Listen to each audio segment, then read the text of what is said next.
નમસ્કાર દર્શક મિત્રો, હું જયશ્રી પરીખ ગુજરાત દર્શન સમાચારમાં આપનું સ્વાગત કરું છું. જોઈએ આજના વિશેષ સમાચાર. પવિત્ર યાત્રાધામ પાલિતાણા ઓવરબ્રિજ પર લારીવાળા પાથરના અને પશુઓના ત્રાસથી લોકો ત્રાહિમામ પોકારી ઉઠ્યા. પાલિતાણામાં રખડતા ઢોરનો ત્રાસ દિવસે ને દિવસે વધતો જાય છે અને રાહદારીઓને ઠીકે ચડાવતા નાગરિકો મોતને ભેટ્યાના પણ બનાવો બન્યા છે. તેમ છતાં આ પ્રશ્નનો કાયમી નિકાલ લાવવામાં તંત્ર વામણું પુરવાર થયું છે. શહેરના અનેક વિસ્તારોમાં ખૂંટિયાઓનો ત્રાસ વધી રહ્યો છે.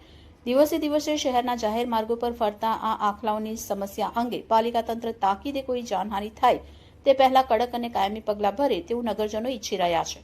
રખડતા ઢોર રોડ વચ્ચે અડિંગો જમાવતા ટ્રાફિકની પણ અવારનવાર સમસ્યા ઊભી થતી હોય છે. તેમજ ઓવરબ્રિજ પર લારી તેમજ પાથરણા વાળાના અડિંગો જમાવી દેતા હોય અહીંથી પસાર થતા વાહન ચાલકોને ખૂબ જ પરેશાની થતી હોય છે. જવાબદાર તંત્ર દ્વારા આ બાબતે તાત્કાલિક નિરાકરણ આવે એવી લોકો દ્વારા માંગ કરવામાં આવી રહી છે. રિપોર્ટ ગુજરાત દર્શન સમાચાર, પાલિતાણા.